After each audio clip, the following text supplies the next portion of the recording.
طبعا مشاهدينا، هذه الصور التي نتابعها هي لإقلاع أول طائرة مصرية للخطوط الجوية المصرية من شركة مصر للطيران، وإقلاع هذه الطائرة من مطار شارل دي غول في فرنسا بعد اختفاء الطائرة المصرية. هذا المطار الذي شهد أيضا اختفاء الطائرة المصرية المنكوبة التي نتحدث عنها منذ بداية هذا اليوم، والتي أقلعت أيضا من مطار شارل دي غول. عودة إلى الداخل المصري، ننتقل الآن إلى مراسل CBC إكسترا حاتم قناوي من داخل مقر وزارة الطيران المدني. إليك حاتم.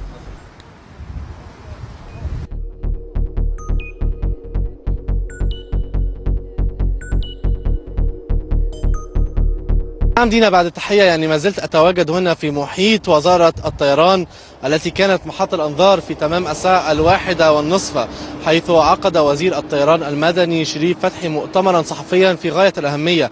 كان الهدف الأول منه هو الإجابة على أبرز التساؤلات التي تطرح في مختلف وسائل الإعلام سواء العربية أو الأجنبية، وبالطبع الوسائل الإعلام المصرية، فيما يخص الطائرة المصرية التي اختفت من على شاشات الرادار صباح هذا اليوم، والتي كانت قادمة من فرنسا وتحديدا من مطار شارل دي غول في طريقها إلى مصر. كان هناك العديد من النقاط كان الوزير حريص على أن يوضحها بشكل حازم تماما.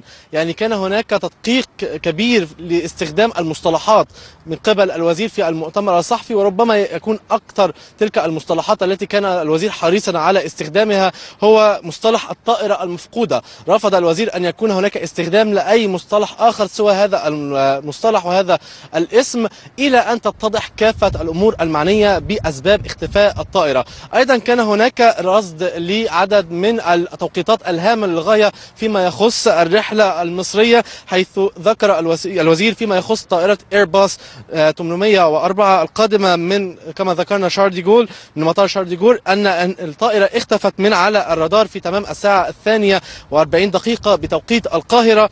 آخر تواصل ما بين الطائرة وبين برج المراقبة كان في تمام الساعة 2:30 فجر هذا اليوم.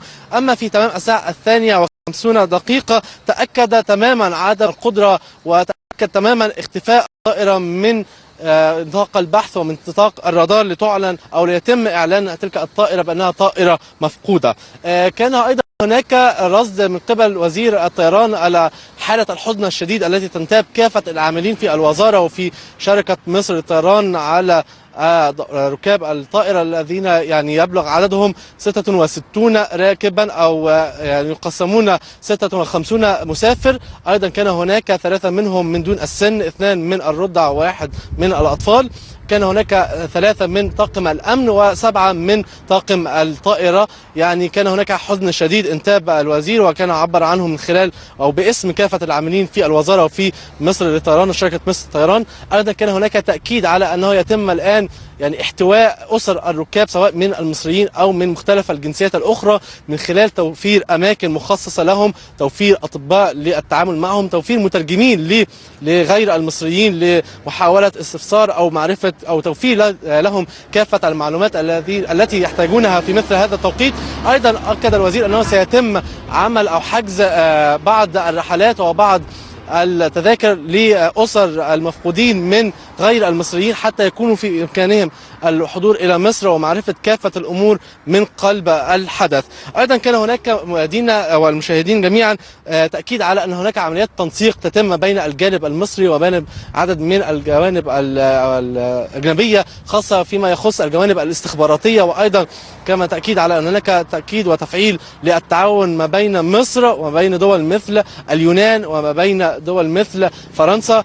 هذا المثلث هناك تعاون كبير أكد عليه الوزير من خلال حديثي في المؤتمر. أيضا كان هناك إشارة لأن شركات أو رحلات مصر للطيران حتى هذه اللحظة لم يتم إلغاء أي منها، الرحلات تتم بشكل يسير. وأيضا كان هناك